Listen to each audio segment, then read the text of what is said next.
Hope Church South Bedfordshire has had a group of people meeting each weekday morning to look at God's Word and what it means for us. We hope you join us on this journey, and as you do so, ask God to speak to your heart as well. Jesus said, "I have come that they might have life and have it more abundantly." Our desire is we find God's abundant life for each one of us.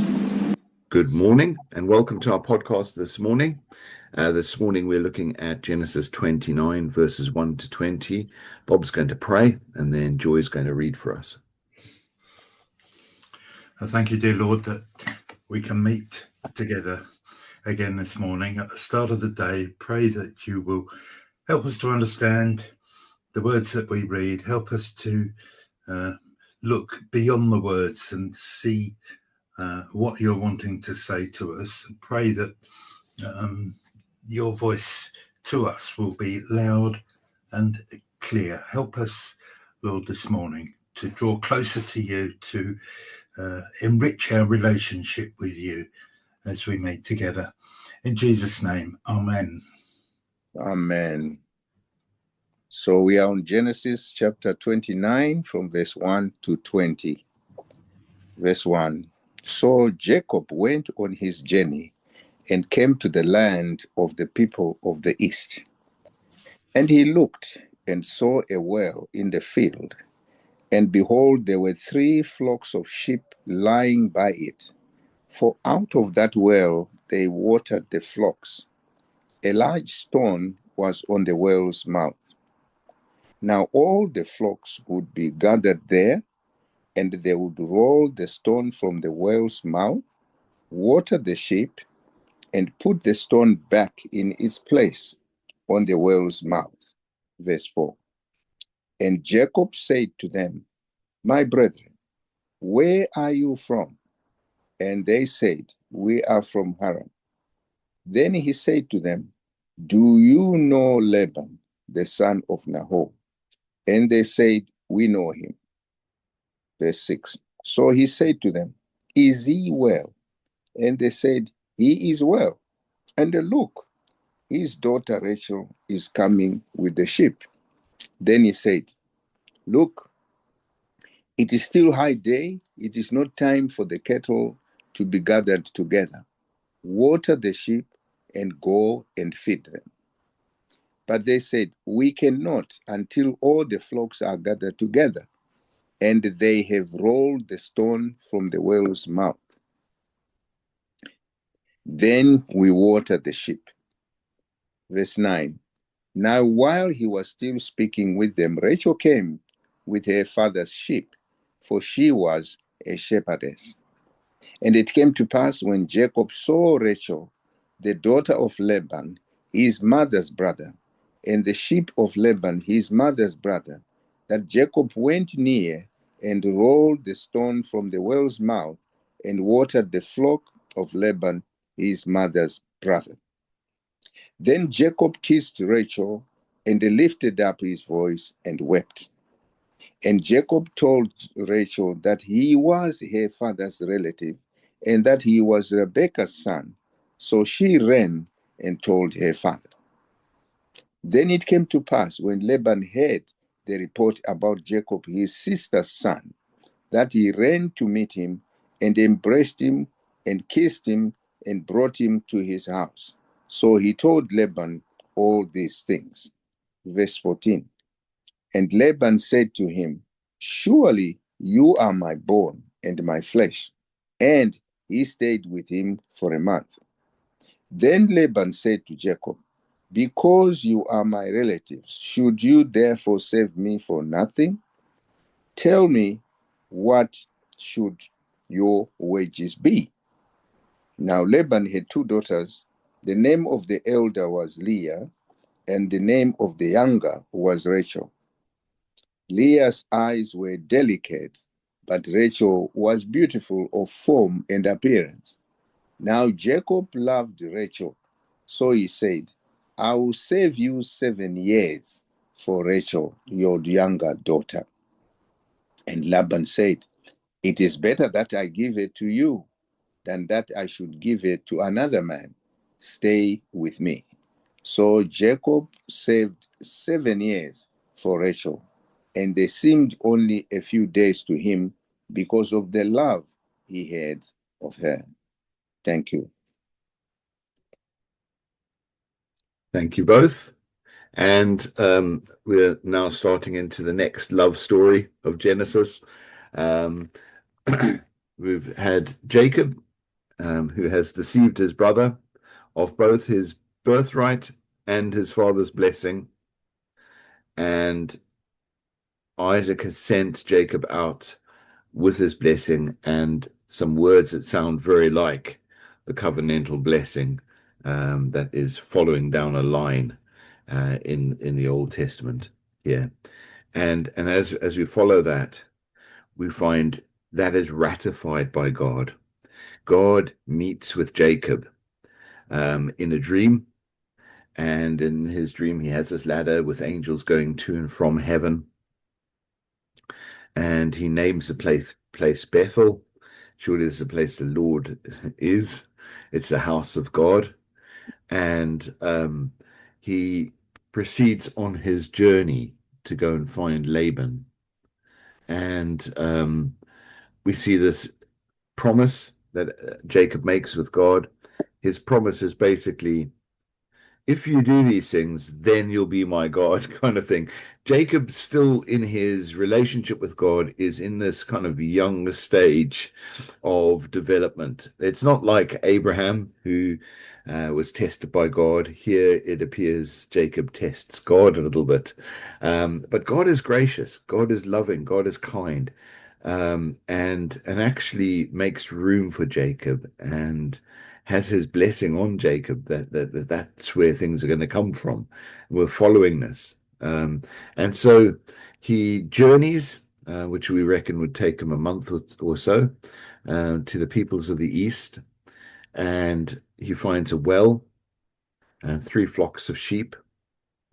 And I think in some ways when you're traveling, people tended to go from water source to water source to water source in some of these places. And he's found this well, and the well's got a big stone across it. And that's to probably protect the purity of the water from just wild animals and everything going in it.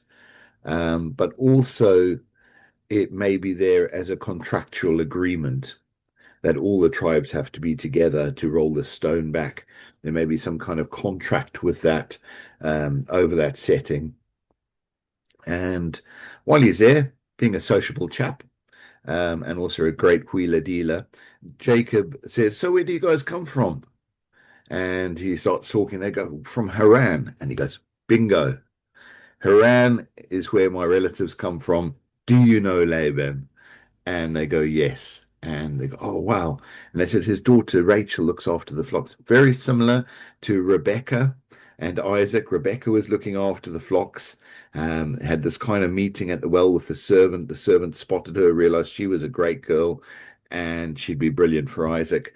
Here, in this setting, Jacob is looking and finds this beautiful shepherdess with her flocks. And in fact, sort of like in a he greets her and waters her flocks, because in the other situation it was Rebecca watering the flocks for the servant.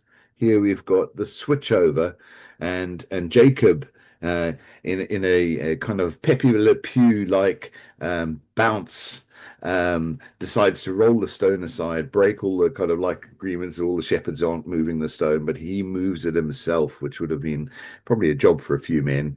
And he does that and waters her flocks, and then tells her who he is.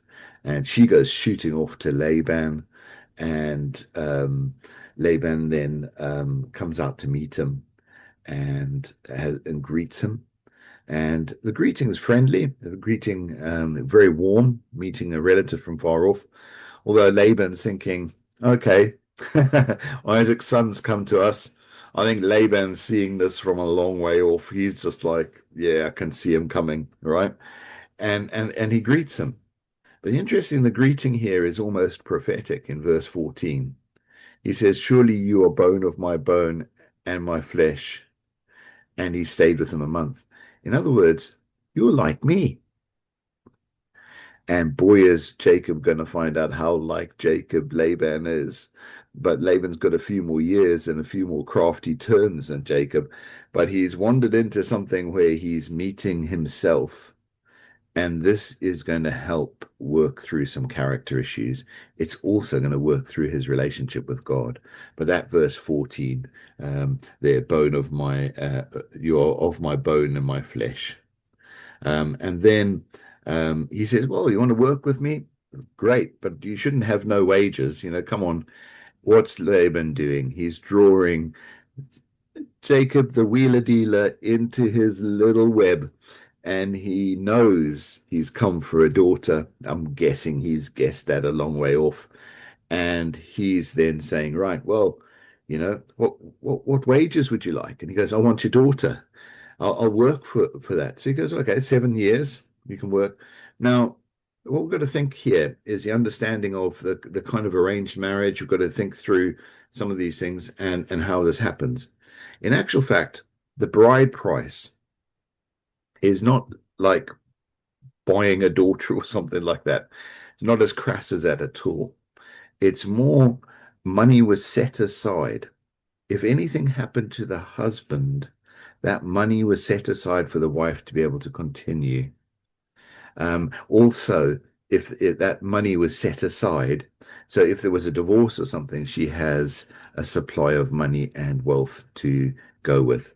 And the kind of going rate, if we're going on brides and things like that, the kind of going rate, which I read in my commentary earlier, I think it was 30 shekels or so, 30 to 40 shekels was kind of the bride price.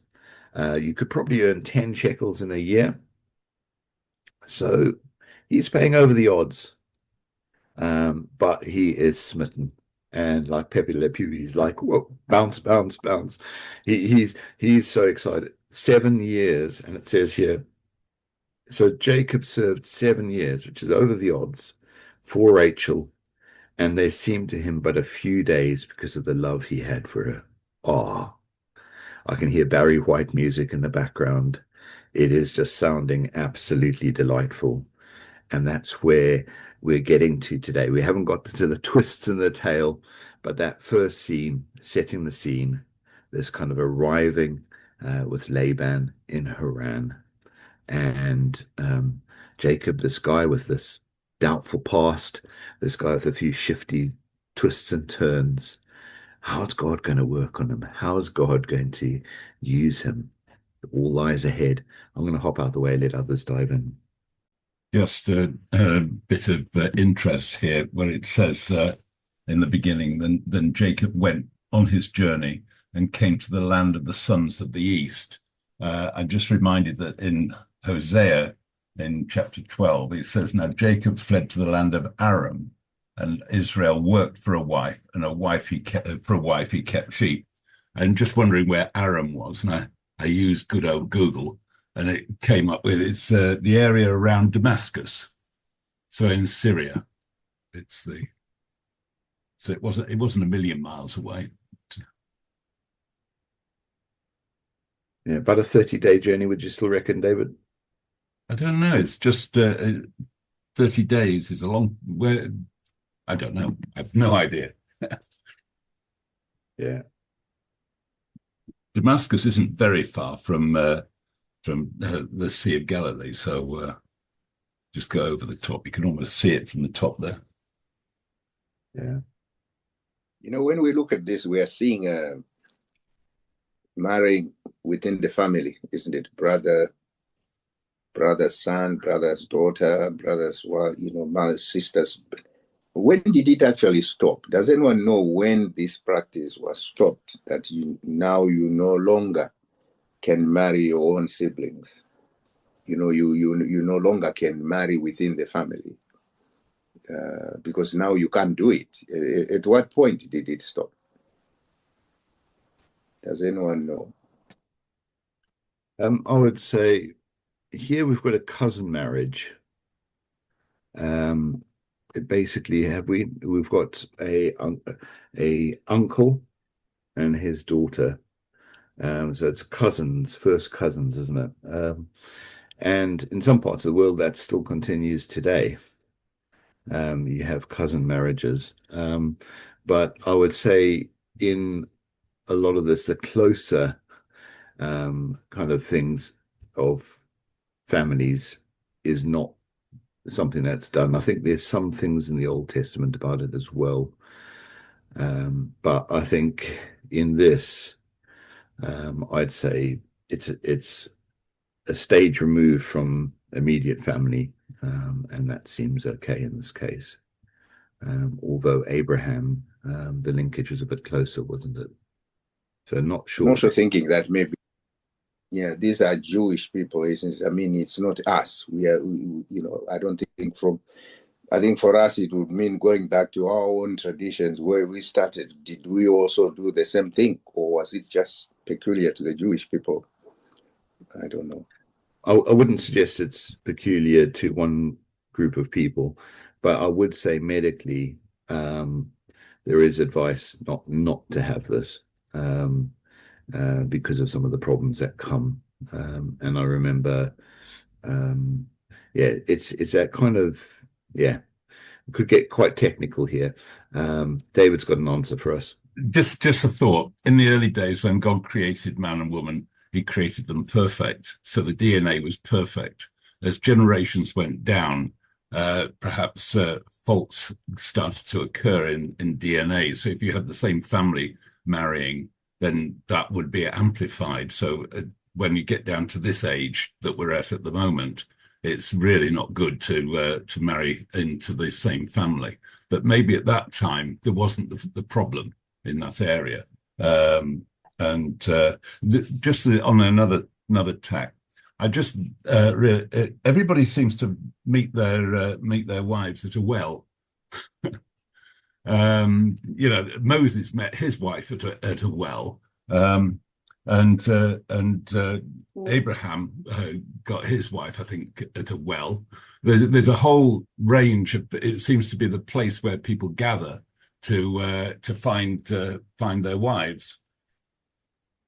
It's quite interesting. I never thought of wells as dating places, but there we go. And you roll back it's interesting. Out comes the app. you roll back the stone here because it's covered in a stone, and it releases life in water. And one thinks of the stone that was rolled back from the grave, and it released. Well, it didn't release, but it showed that life had come. I was thinking that actually the women were mainly at home, weren't they? They worked at home, so there's not many places actually where the women would be.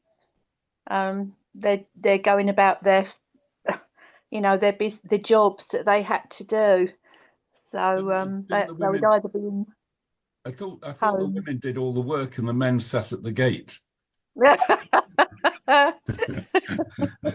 Oh, Proverbs 31, is it? Yeah.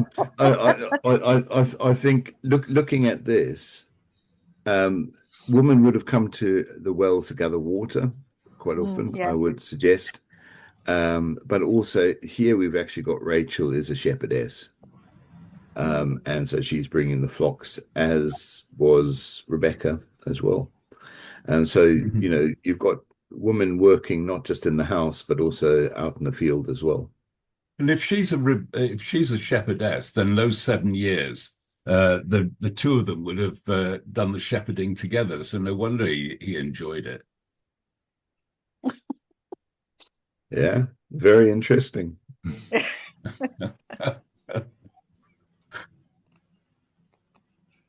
Well, maybe Jacob became the shepherd after he ate. I don't think they would have gone, both of them, to look after the sheep. Probably, again, probably. We don't know.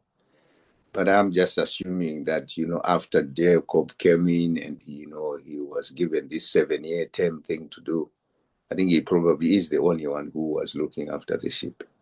Yeah. Again, I'm saying probably. We don't know. Yeah, well, as we find out later, Jacob does look after sheep and does spend a lot of, that's what he does for Laban. And there's going to be some further trickery coming up later on, which gets quite interesting. But looking, so spoiler alert, or am I whetting your appetite for another podcast?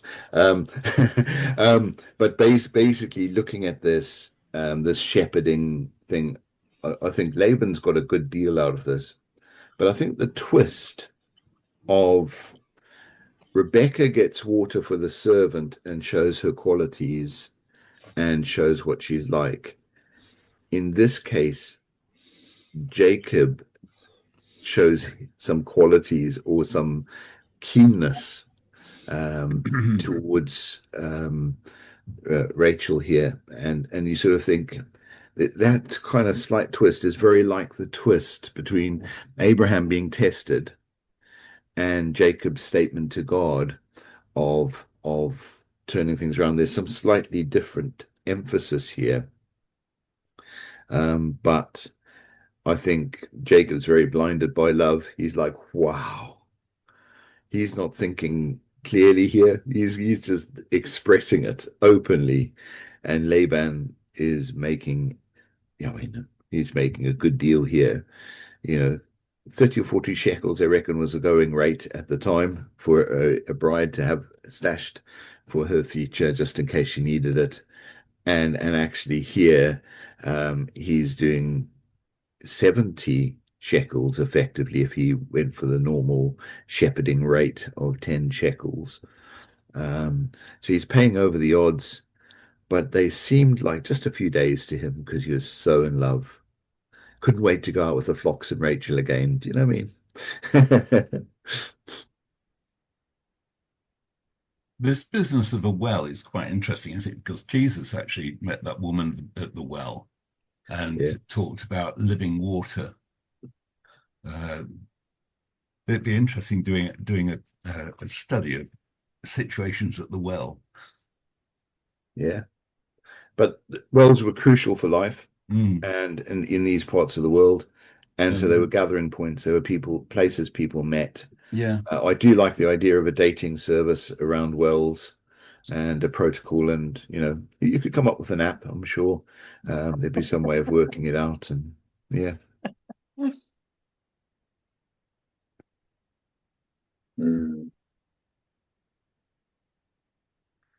I think the whole business of watering somebody else's animals is significant, isn't it?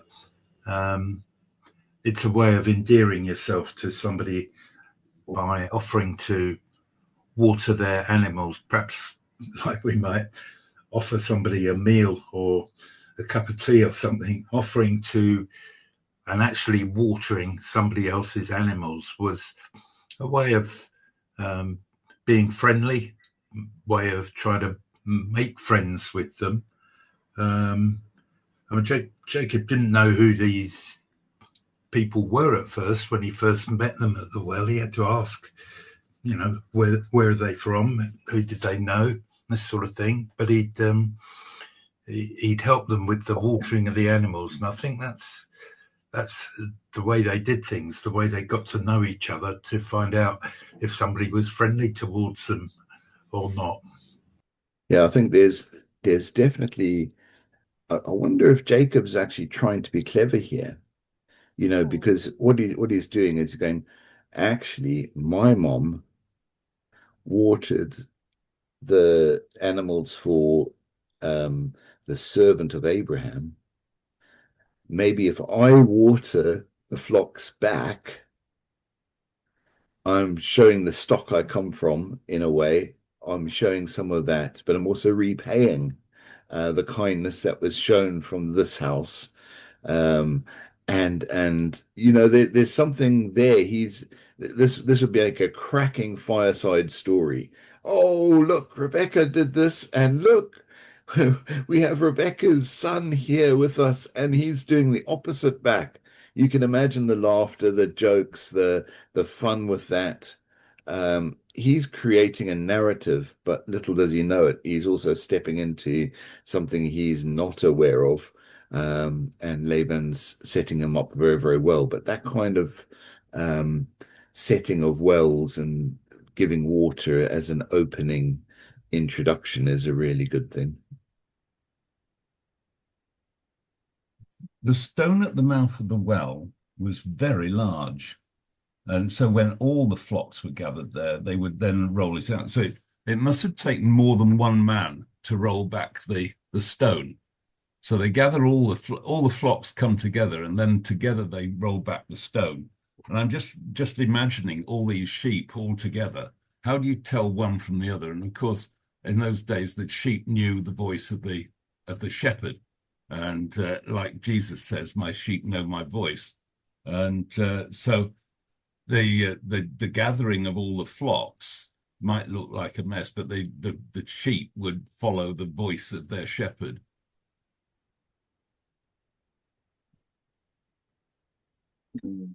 Because otherwise it'd be like a car park. My wife lost her car in a car park the other day because she couldn't find it. But it responded to the long range radio key fob, so she could find it. It's just the same as these sheep. They don't have long range key fobs, but they have the voice of their master. Yeah, and I think they probably parked them up separately a little bit, but they wouldn't have had fences and things like that. Didn't they put them in the sheepfold in a town generally when they all came into the town, and then you'd be able to bring them out by calling your own sheep, and they'd follow you. I think we'll learn a few more things about sheep later on in this story. Dawn, expert shepherds. Dawn, you're muted. Just wondered if you had something to bring. No. All right, sorry, misunderstood. I saw you on mute, so I just it was earlier, and it's gone now. All right, no worries. Well, we'll leave the love story there, and we will pick it up again tomorrow. But the 7 years went so quick because of his love for her, and a love-smitten Jacob can roll a stone involving the work of several men. Quite a statement, quite an introduction. There we go. Well, God bless you. Thank you for all you've brought, and see you again tomorrow. Thank you for joining us today. If you'd like to find out more about Hope Church South Bedfordshire, you can find out off our website, www.hopecentral.co.uk. Also, you may like to visit us. We meet at a lovely old church built in 1220 in Tilsworth, part of Dunstable wider area. And you're welcome to visit us. We meet at 10:30 in the morning, and you'd be most welcome to attend and meet us there. Or alternatively, you can find us broadcasting live on our YouTube channel, which is also under Hope Church South Bedfordshire. Thank you very much for joining us. I hope God blessed you loads.